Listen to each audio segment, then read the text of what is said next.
What's up, everybody? Welcome to another episode of 10K on the Bay, my journey to 10,000 live listings. And I just want to share today, we have a great show with Tino, the Soul Advisor, and he's a good friend of mine. We've been talking back and forth this entire year, and I just want to share some of his secrets. He's one of the actual practitioners that I know that makes a great full-time living on eBay. And I've learned a ton from him. And just a disclaimer, there is an affiliate link to Tino's shoe guide in the description below and a link to his channel. And it's important to know which brands to buy. And also, we have a lot of good tips for you guys today. So Tino, why don't you give a brief introduction and tell people where they can find you, and then we'll do it again at the end of the show. Hey, everyone. Thank you, Chris, for having me on your show. Yeah, I started off working in the pawn business and kind of transitioned. I hated my boss, hated all my bosses, so I wanted to start my own thing and was already selling eBay as a hobby.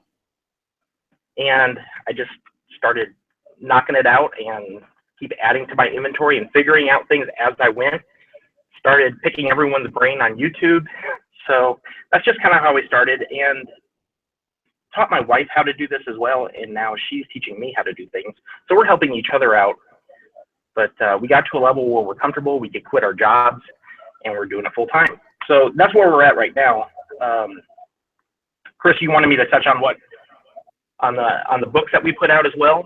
Sure. Why don't you give an idea of where people can learn the resources from you? Because I think it's important, guys, to try to network with people who are actually doing well. I know that sounds crazy, but that's really important to surround yourself with people who are doing well. And it's like, I have the shoe guide. It's worth it. Basically, just to know the brands. Like, I love shoes more than people, and there were still brands in there I've never heard of. So talk about your guide a little bit. Yeah, so you know, Steve, I did a show with Steve on his channel about shoes, and he was just blown away. And he was like, dude, we need to put out a shoe guide.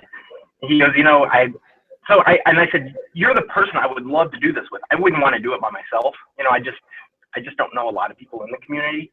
So I was like, let's do it. And he has a lot of knowledge with, you know, men's clothing. And so he was the perfect partner for me to pair up with. So we did 101 killer men's shoe brands, put that out, and anybody who gets that guide will actually be put in a Facebook group full of other shoe sellers. And I'm in there. I'm active in there. Steve's active in there. And there is a lot of heavy hitter shoe sellers in that group. And then today, we're shooting for today for the release of the 101 women's killer shoe brands. And that one was a little bit more intense. I thought that one would already be released, but women's shoes, that's a totally different ballgame. There's a lot more detail. So I have way more images in that book than there was with men's. It's not just cut and dry with like men's shoes. Women's shoes it was difficult. So anyways, that's where we're at. Hopefully it'll be released today. If not, tomorrow.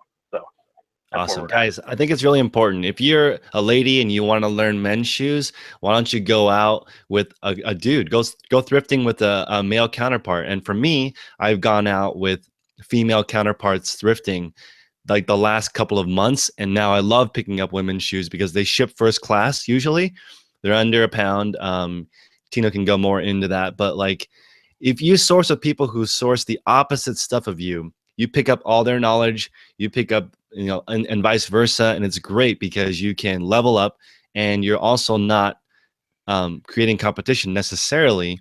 But I think shoes, from what I have seen, is the easiest way to build a six-figure income if you have the patience to fill your store with good stuff. And I think, why don't we start there, Tino? When you walk into a thrift store, like, how do you decide what to buy? Yeah, that's the thing. When I first started, I was buying anything that I could make money on. That's when I first started. And that's a big mistake. You have to transition. You have to be smarter when you're picking, or you're wasting time. And that's the thing. Time will start working against you. Does that make sense, Chris? Am I coming in clear? No, you're coming in clear. That's absolutely correct. So let's say something is $10 at the thrift. For me, that's about the average cost for a pair of shoes here. What do you want to sell for? What's worth your time? I would want to sell those for $35 plus shipping. Gotcha. Yeah, that's where I would want. Number. Yeah, so $35 plus shipping. So that's what it is. But it took me time to figure out it took a while for that to click with me.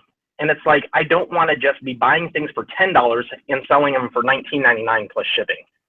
You know, and that's how I first started out. And it's like, yeah, I'm making money, but I'm working my butt off every day to make that $7 per item, you know, and that just wasn't worth it. So absolutely.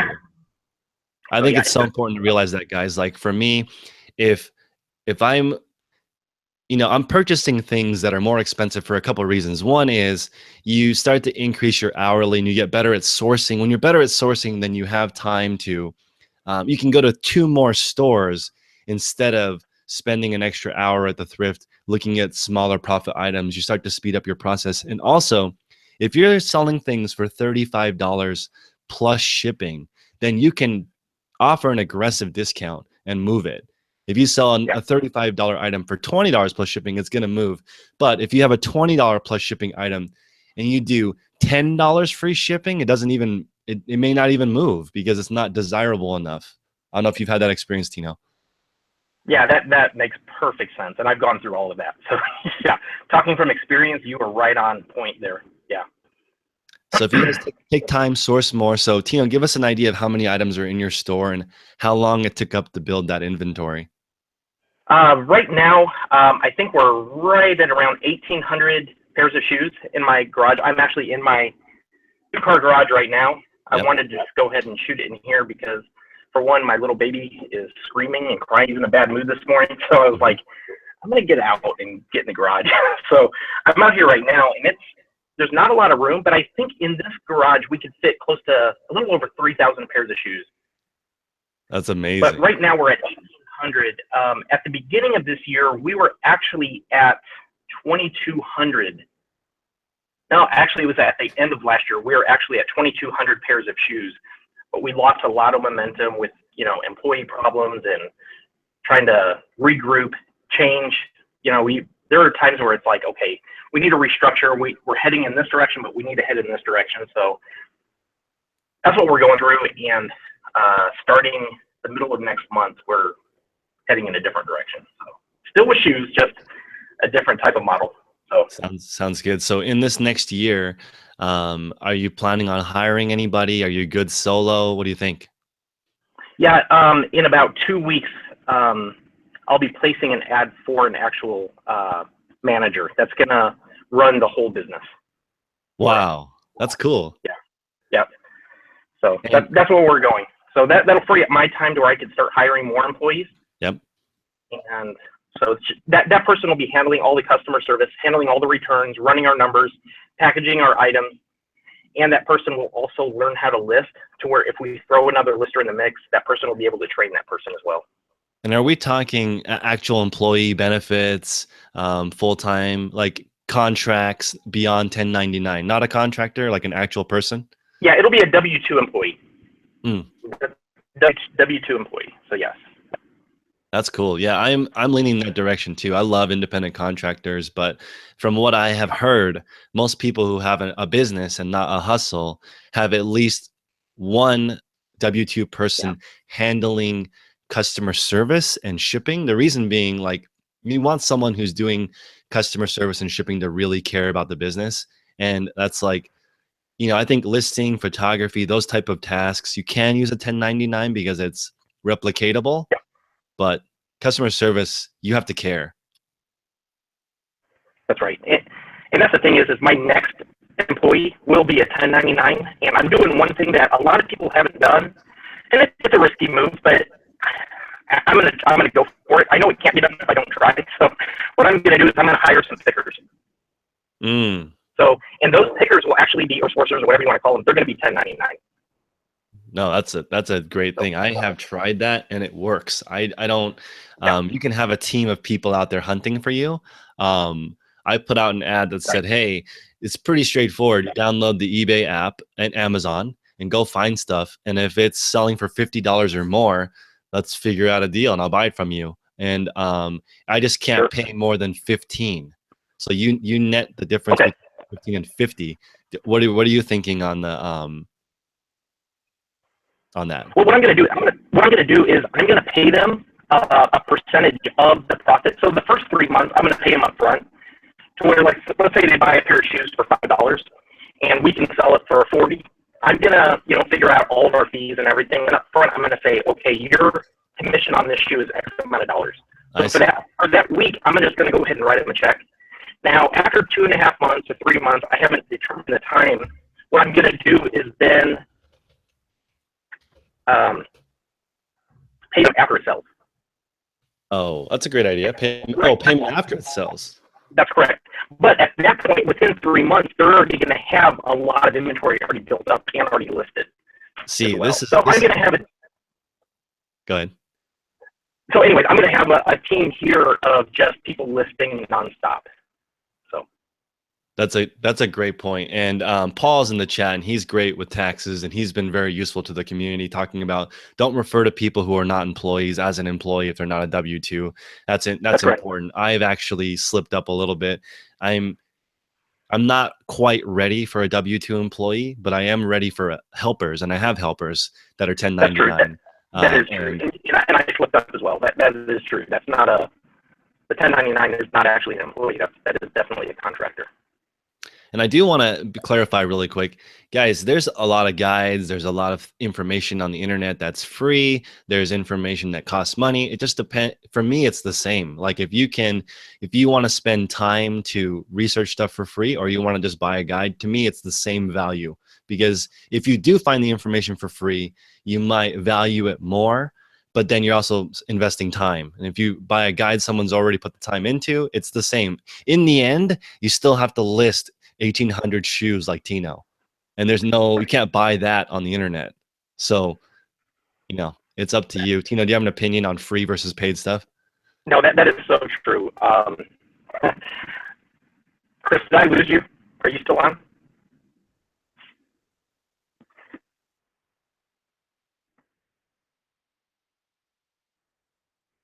Chris, I think I lost you. I don't think I'm on the air anymore.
I don't know if I'm still on live right now.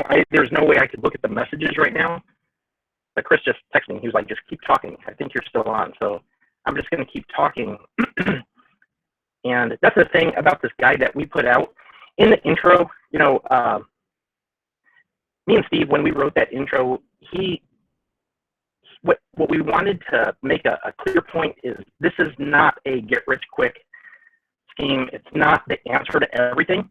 This is just a guide. It tells you exactly what shoes to look out for.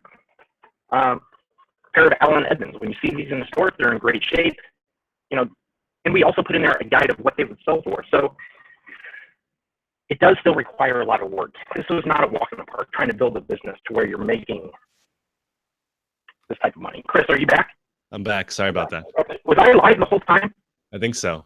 Oh my gosh. I am sorry. I thought we just got dumped off. So I just was trying to figure out what was going on. So okay, we're back. Sorry guys for the delay. But anyways, no, I was just touching the point on the guide on it's not a get rich quick there's a lot of work, blood, sweat, and tears that has to go into this business for it to work, for you to be able to quit your jobs, or even just work as a part-time gig. You know, it's you're saving a lot of time. So buying a guide. So let's talk about sourcing. When you go out in a typical week, how many pairs are you looking for? What's realistic for you to find in your area? I know it's different everywhere. In my area, I'm in a really great area. I think, you know, I've traveled throughout the parts of the country, most of the country, and I'll tell you what, Dallas-Fort Worth area, any given day, I could go out and find anywhere from 75 to 90 pairs of shoes on average. And that's starting at 9 o'clock in the morning and coming home at 9 o'clock at night. So I could find about 90 pairs of shoes. Sometimes more, but on average, 75 to 90. So that's about it right there. And that's not even hitting the whole area. That's like hitting a section of the DFW area. The next day, I could hit another section. The next day, I could hit another section. Okay. So if you were to go out work 5 days a week, you could potentially get 250 to 500 pairs. You could build a gigantic business in theory. Right. Yeah. Is that the part that you enjoy the most? Yeah, I would say I do enjoy it. I like to get out of the house and drive. I like to hunt. I do enjoy it. And I have noticed a lot of people who are in this business, that is what they do enjoy. You know, I'll say my weakness, and I had to really be honest with myself. My weakness is sitting down at a computer for 8 hours straight. That's torture to me. That's hard. And Tino, what's your average listed price, and do you have best offer? My average listed price, I'm not exactly sure. My average selling price, right now, I think it's, after shipping and everything, it's a little over $50. Okay. What was your other question? Do you have best offer? No, I don't have best offer. Not right now, anyways. I'm not against it.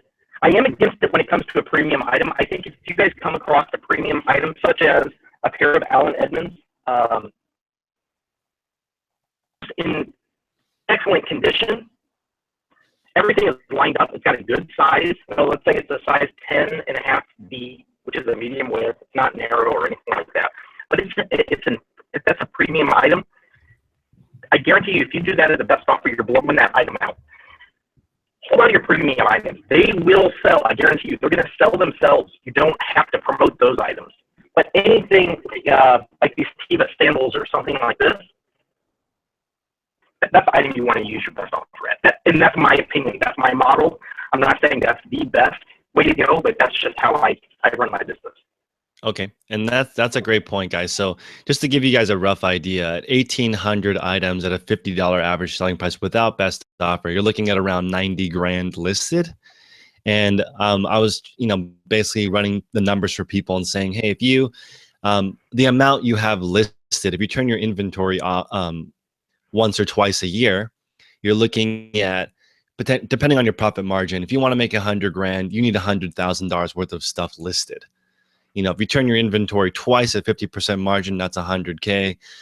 Depending on your profit margins adjust, but if you only have $1,000 listed, which is most people who are on YouTube or messaging me, you can't make a six-figure income if you don't have 6 figures worth of stuff listed. So, I mean, that's the name of the game. Yeah.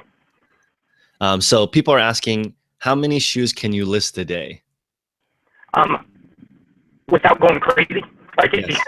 I would say on average you can list 30 pairs of shoes a day comfortably without losing your mind. That's a good point. I think that's taking pictures, sitting down at a desk, listing it from start to finish. Yeah. In an 8-hour day, you think? Yeah, and that's the way I list them. I know there are people who could do it faster. There's a couple things that I'm really very particular about, and that's the pictures. We do anywhere from 10 to 12 pictures per item, and that takes time. And to me, that's time well spent. That eliminates returns, so on and so forth. But yeah, I would say about 30, 35-ish, right around there. And that's without losing your mind. Okay.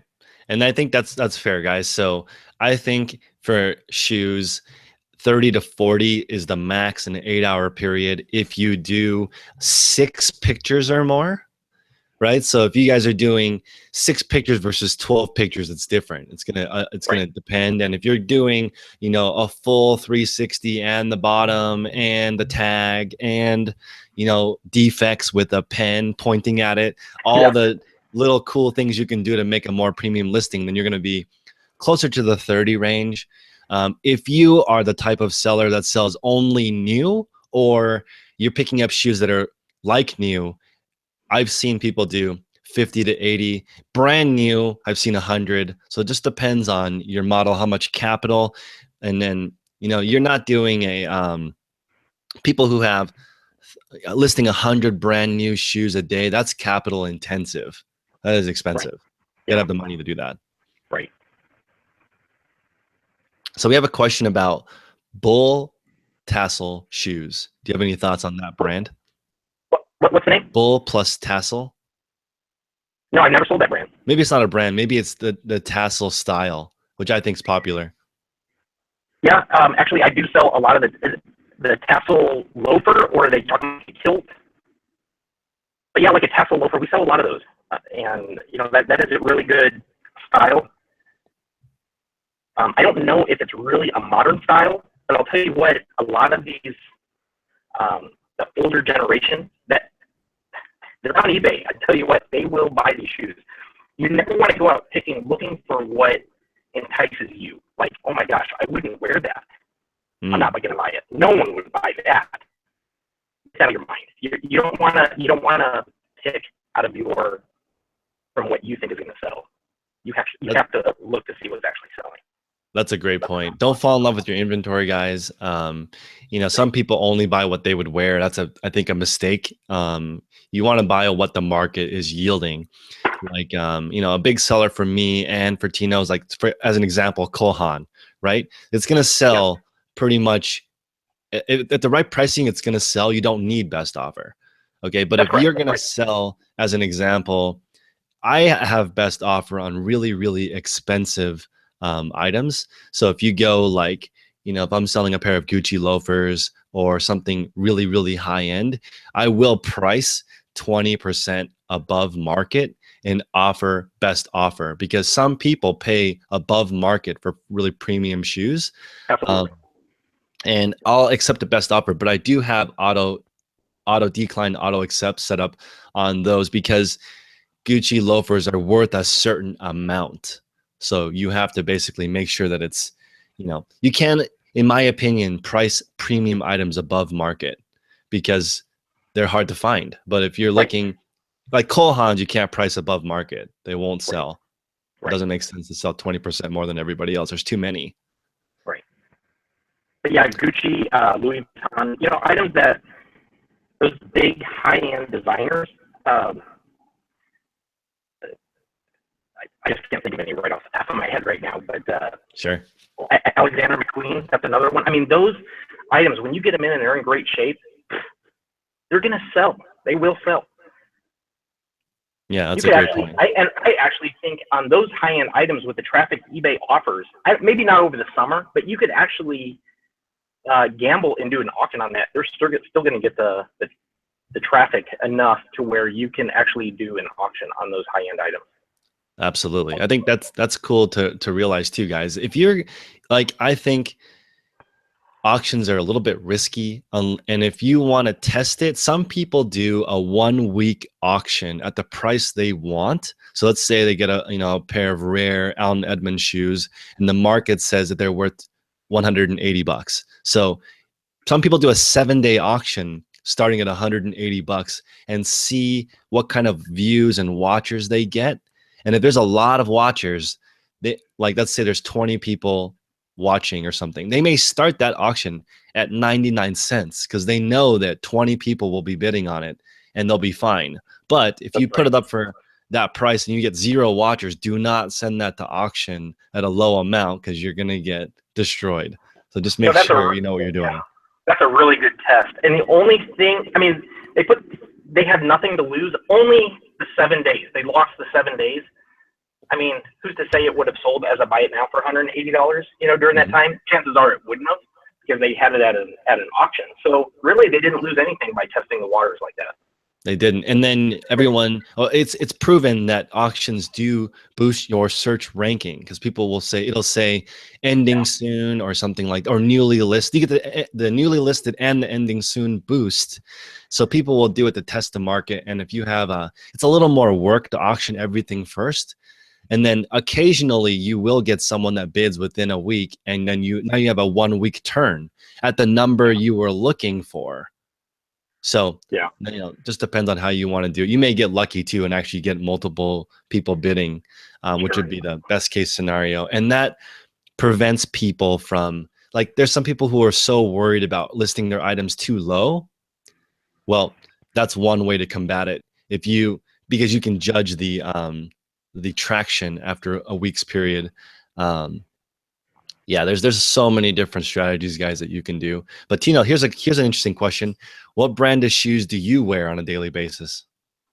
I wear a mixture of different shoes. I like the Olakais.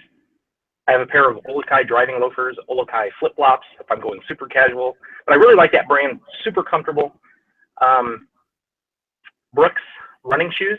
What's the Transcend? I really like the Transcend series. For the Brooks. And no, I'm not a runner. I just like they're comfortable. So when I'm out picking, sometimes I'll wear that. For if I'm dressing up, I like a lot of the Cole Haan Chukkas, ankle boots. I have a lot of shoes. I really do. These are the Cole Haan Chukka boots. There you go. Yep. That's wow. Yeah. Yeah. Yeah, they got the Nike Air technology in them. Yep. Yeah. So yeah, I wear a wide variety of different shoes. I'm not a sneakerhead by any means whatsoever, but I am learning that part of the trade as I go, and I've learned a lot over the years. So.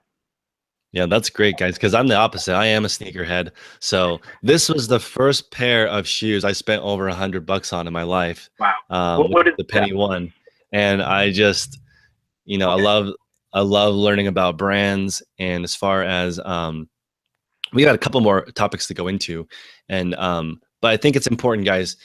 You got to wear what you sell, in my opinion, because then you get an idea of what's comfortable, what's not comfortable, what looks good, and wear stuff that you don't necessarily want to wear. Like, as an example, I think Mephisto is the ugliest brand of shoe ever, but they feel amazing. Like, I went to the Mephisto store and I was like, okay, I know every single pair in this store is so ugly to me, but show me, why is this brand worth so much?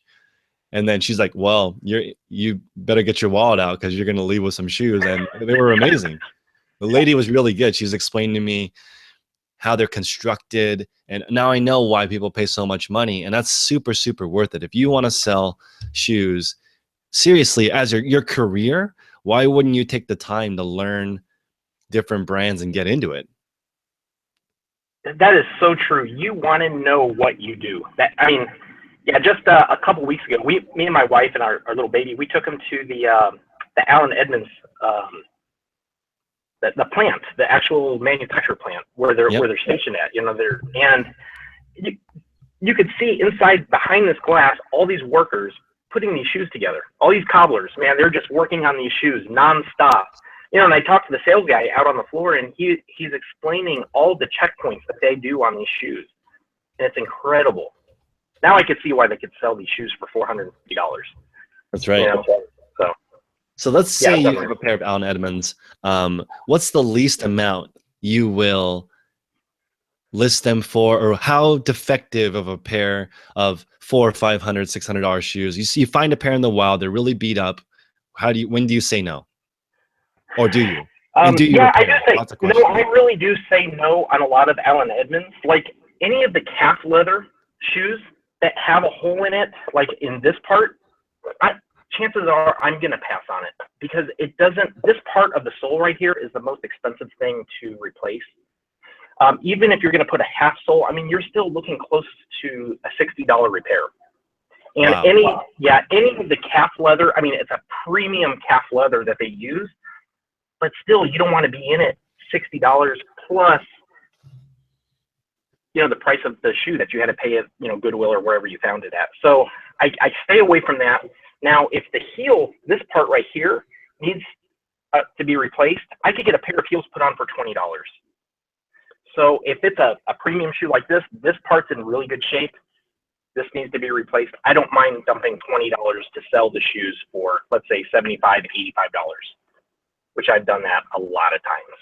So the only way I would buy a pair of Allen Edmonds that has a hole going through this part of the shoe is if the upper was made out of shell cordovan. Shell cordovan is a super premium, high-end upper on these shoes that Allen Edmonds will sell shoes anywhere around $600 to $650. So, That's I mean, if they're worn, they're used. I don't mind dumping a $75 repair job on the sole and sell it for $300. So that's amazing. And guys, I think another point that's exciting here is when you sell stuff that's $60 or more, you're actually excited to go pack it and ship it. And when you sell stuff for $20, you're not even going to roll out of bed because you're like, oh, that's another $7. I got to get out of bed and pack it and then ship it. And it's not exciting. So if you want to have an exciting eBay life, like, okay, and don't get me wrong, Tino and I will do something for $5 profit once in a while, but it's still not exciting. And you want to be excited to roll out of bed and get there. And I think it's important that Tino has standards when he's buying things. There are certain repairs he's willing to do, and there's ones that are not. And it depends. Like if you are full cobbler, have all the equipment at home, you may be a little less strict. Right. You had considered that, right? Hopefully one day I'll be there. Yeah. Hopefully one day I'll be there. An old cobbler that I went to, he wanted to sell me his business. Me and him had a great relationship together. And he said, Tino, I want to sell you my business. I'm sick. I'm tired. I don't want to do this anymore. And I was, he gave me a price and everything. And I said, you know what? I'll tell you what, I just want your equipment. I don't want to buy your business. I don't want to buy all your customers. I just want your equipment. And he said, nah, I don't want to do that.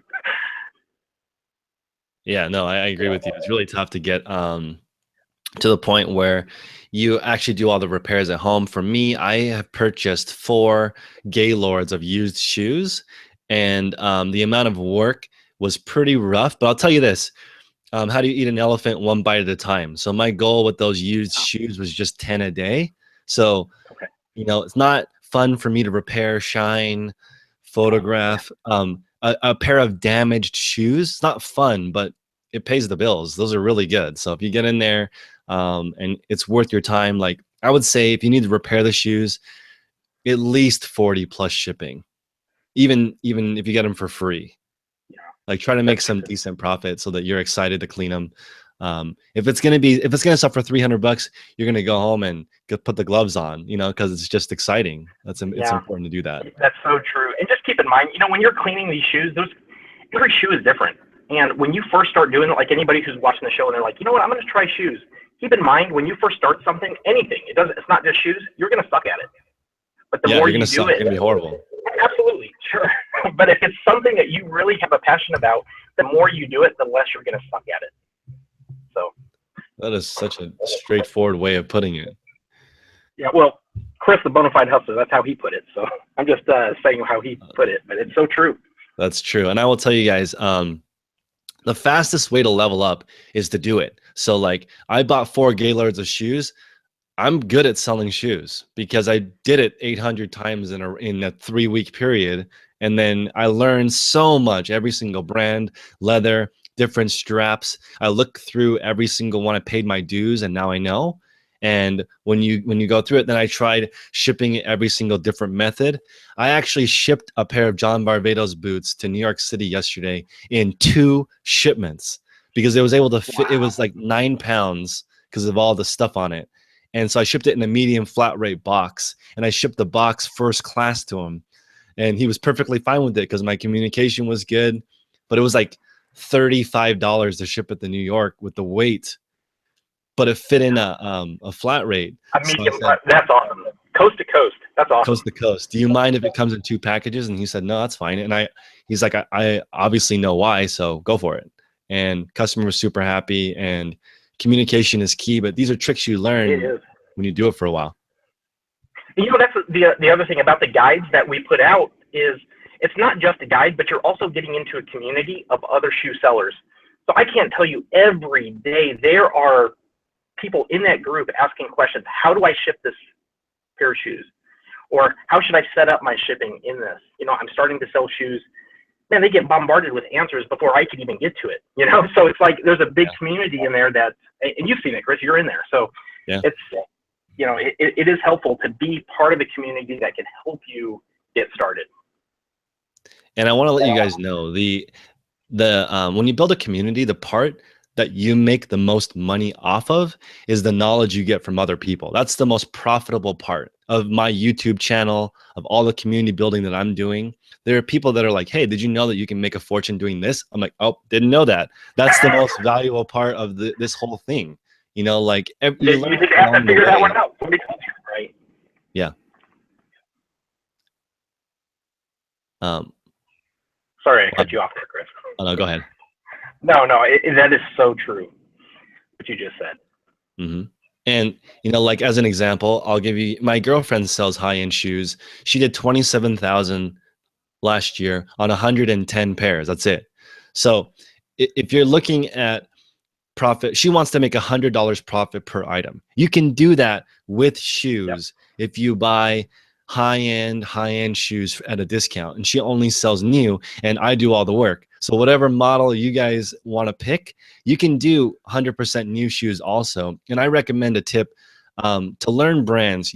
I would spend an entire day at Nordstrom's and look at every single brand, how they're constructed, dress nicely. I don't think that you're going to shoplift. So dress nice, go there, look at every single pair of shoes, then go to Nordstrom Rack and look at the difference in pricing between premium retail and discount retail, then go to the thrift store.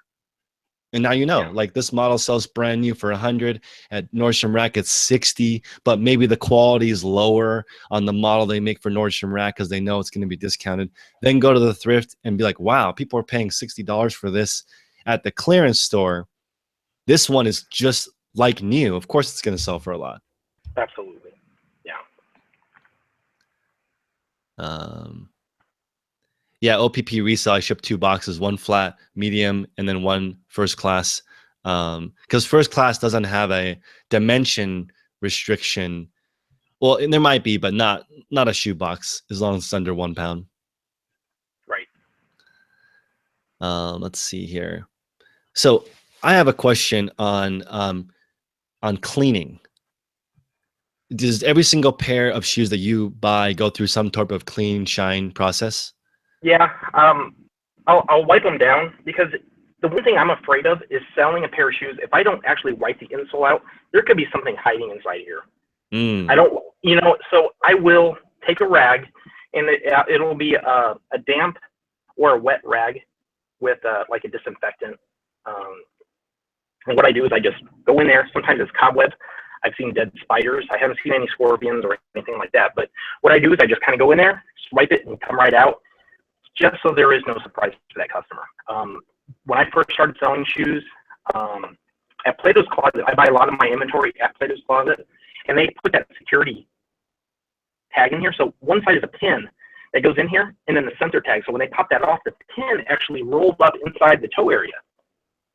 And when I was doing my check, you know, I just ran my hand inside here, and that pin just stuck straight into my finger.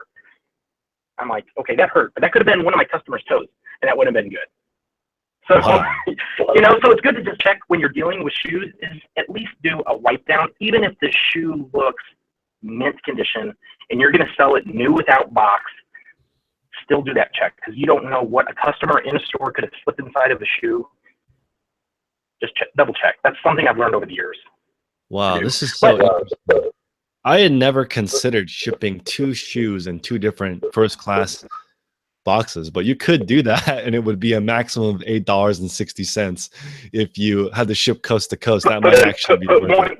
The left shoe in one package and the right shoe in the other package. Is that what you're talking about? Yeah. That's a that's an awesome hack. I love that. Although I'll tell you that coast to coast is usually $10. I think your customer, they might actually find it funny, but I don't know if it's a good customer experience receiving two packages for one pair of shoes.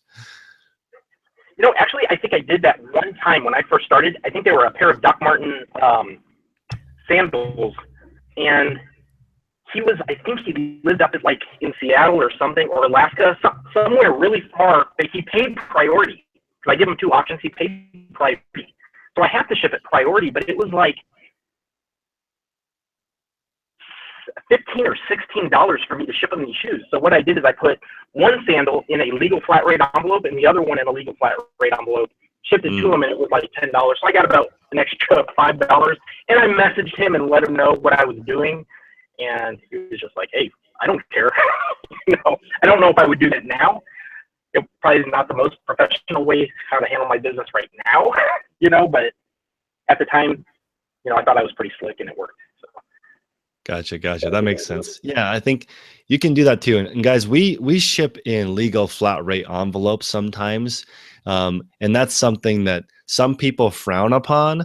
But if you take great care, and I wrap my items in bubble wrap before shipping it in a legal flat rate, and that's something that you can do to minimize damage or distress on the way to the buyer. Tino, do you have any tips for shipping in a legal flat rate? Yeah, actually, I want to do a video on that, on how I ship shoes in a legal flat rate. There is a certain way I do it to where the shoes will not get damaged. And there is a way to do it. And then what I also do is shoes first, how I place them in the envelope, and then how I tape up the envelope as well. Because I've received items at my house where somebody ships through a legal flat rate envelope, and the envelope is just opened up. And I'm like, wow, I got lucky getting that product here. So it's all in how you tape it up and how you place the items in that envelope. You can do it, but you have to do it a certain way. I've been doing it a little over 2 years, shipping that way, and I've had absolutely no problems. Yeah, I would agree. I've shipped not as many as you, but a lot of shoes at legal flat rate with the protection, and experiment with it. And if you like, you can ship something to a friend if you want to test it and see what it's like, and go for it. And then also, guys, I get messages every day on, do you want to buy inventory from me? And since my model is buy for less than 10 and sell for 35, similar, it's on shoes, it's let me look really quick just so I can get the number. My model with shoes is, it's 40. So I'm a little bit more picky. I'd like to sell for my items, pay 10 at the most, and sell for 40 plus shipping. But most of the items I get are a little bit less than 10, so I'm okay with 30 plus shipping. But if you want to sell me a pair of shoes, I'm gonna pay 10 shipped. So it doesn't make sense for you to ship something to me for me to resell, unless you're basically donating it to me. Right. Let's see. Okay, so let's go back to like a beginner. If you've never sold a pair of shoes, how would you start?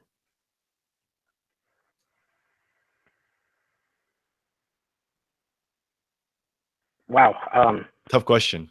I would, I would definitely do it as a buy it now. Just list it as a buy it now. That's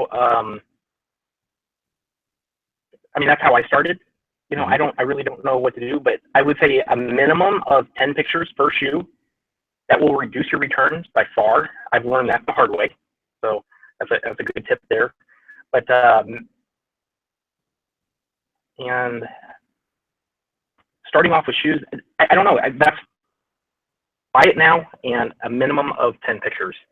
Okay, that's a great tip. I would say, for me, if I was going to start selling shoes, I would sell all my own shoes first. You can always replace shoes. I don't mind.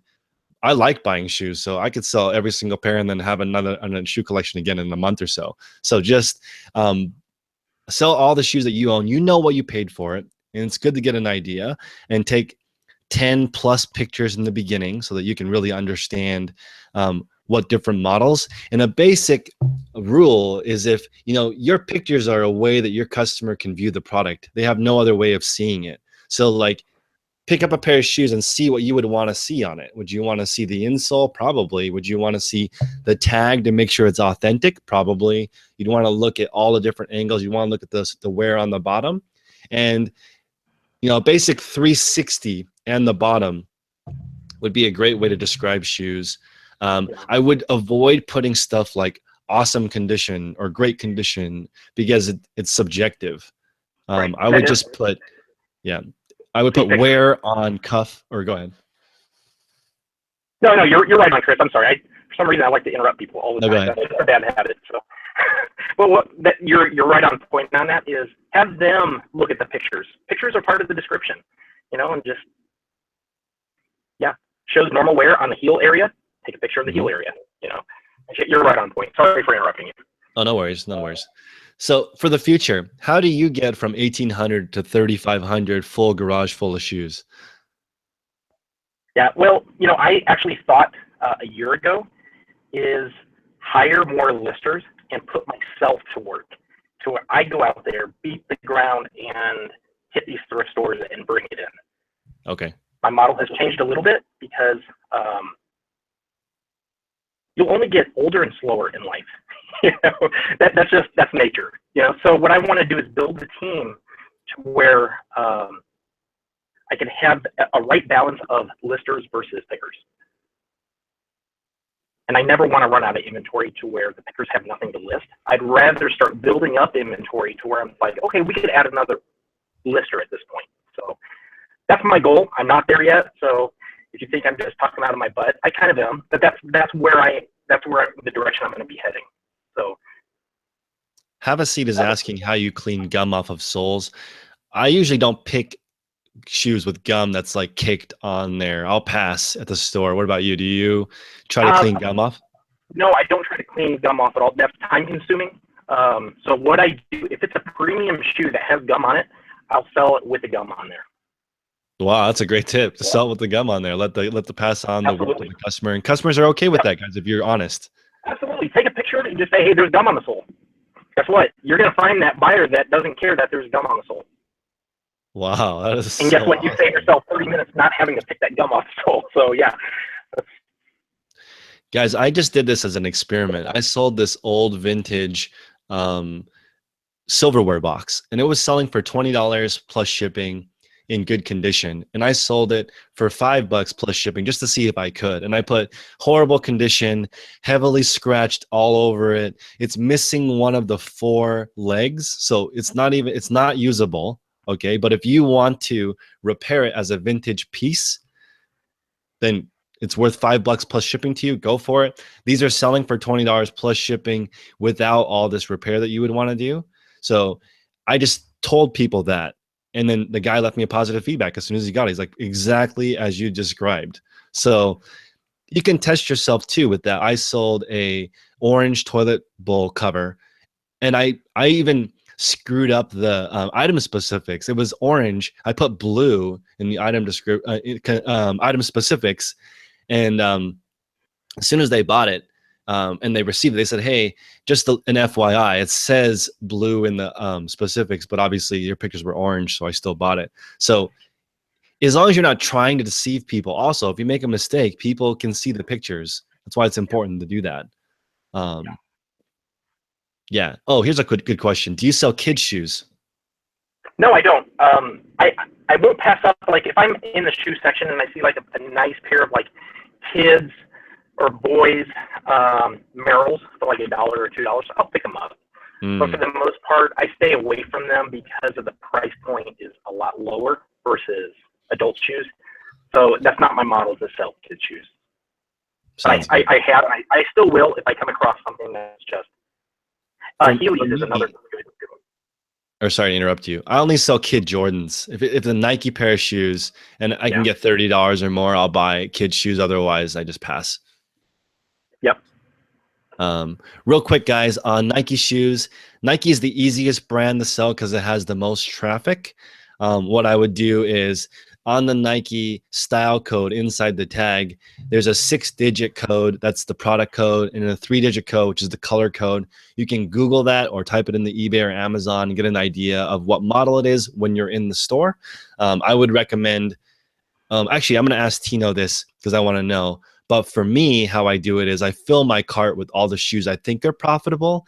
Then I go take a seat in the, grungy furniture in the thrift store and look through all of them one by one. But I don't look it up one at a time. How do you do it, Tino? I do the same thing. I grab them because I don't like being in people's way. I don't want to just grab something and I'm doing research. Somebody needs to get by. It's it's just really annoying. So what I do the exact same thing you do. Throw them in the cart, take them to a corner, a quiet place in the thrift store, and I do my homework. I'll just start researching them. Throw those numbers in to Google, get the name of the shoe, take that name, plug it into eBay, check the sold listings. That's how I do it. I want to give you guys another pro tip. I'm kind of shy in person, like with people, but I'm not shy in business. So when I'm at the Goodwill and I fill my cart with a bunch of stuff, that every employee is going to be like, "What the hell are you doing?" Right? Yeah. And I'll say straight up to them, "Hey, I'm going to buy a lot of shoes today. If you have any more in the back, bring them out to me because I'm going to go over there and look at them. So bring them to me." And all the time they're like, "Oh yeah, we have another 60 pairs for you to look through," and they'll bring it out to me. And so then when people come by, other resellers, I'm like, "These are already sold," just so I can get rid of them because other resellers will see you in the thrift and try to get in on that and just say, "I already bought them," and then they'll go away. That's how I do it. Sure. Yeah. A lot of people will confuse me of a worker because my cart is usually full of shoes. So they just start coming in and start putting their hands in there, and I'm like, "Hey, I'm sorry, but I really don't work here. I'm buying these shoes." They're just like, "Oh my gosh, I'm sorry." And I tell people are like, "Oh, what are you buying all those shoes for?" I just answer personal use and move on. I don't want to explain that I'm a reseller. I'm just like, I wear shoes of every size, obviously. So, yeah, don't worry. I tell people that is really a good answer because you don't want to engage that conversation and keep it going. Yeah, I don't have time for that conversation. And right. yeah, so personal use, I need hundreds of pairs of shoes for myself. What's the most pairs you've ever purchased in a day? I would say in one day, wow, I would say over 200 for sure in one day. Yeah. Actually, I don't know, probably more than that. I don't know. When I take these picking trips, like when I go up to like Chicago or something like that, I do nothing but buy shoes all day long, and I'm hitting thrift store after thrift store. So I would say over 200 in one day. Awesome. Well, we're at the hour, guys. Make sure you hit the like button. And if you haven't checked out Tino's channel, take a look. And you guys know I don't normally sell stuff on my channel, but I think Tino's guide is really useful for brands. If you don't know brands, I would pick it up. There's a link in the description below. Tino, why don't you tell everyone where they can find you? And we'll go from there. Guys, if you looking for, even if it's free information, I do have a YouTube channel, Tino the Soul Advisor. And you can communicate with me, shoot me a message on the YouTube channel. So I try to put out one video a week. Right now I'm behind. I'm sorry. But, Tino the Soul Advisor, you can see me on Instagram. You can shoot me messages on Instagram. I believe that's also the Soul Advisor on Instagram. So that's where I'm at. I am going to take one more question, then we'll go, which is, sure. What does your lighting setup look like? And it looks like your background is beige, is a comment from Sue. Yeah, I use a beige background, kind of neutral. I didn't like the white for some reason. A lot of people like the white, and they look great. But for some reason, that white actually dims that camera a little bit to where I have to brighten it, and it seems to overexpose the shoes. I was just battling with that. I threw a beige background on that, and it was like problem solved. So that neutral background really helped me out a lot. Yeah, that's a great point. That's why I use a brown background, because I'm not interested in adjusting white balance. So exactly. This is my theory on image search. I'm gonna get a bunch of comments saying, "Oh, but image search." I think eBay and Google are smart, and they can find images even if the background is brown or gray, as long as it's neutral. I think that their software is not so dumb it can't pick up a pure white background, because most white backgrounds, guys, are not white. They're like gray because they haven't been post-op edited. So the white Right. pictures you're talking about, unless they're stock, professionally done, which is like such a small percentage of eBay, then all those image search things would go away. But I don't agree that the image search is not intelligent enough to find it with a gray, beige background. Yeah, I agree with you on that.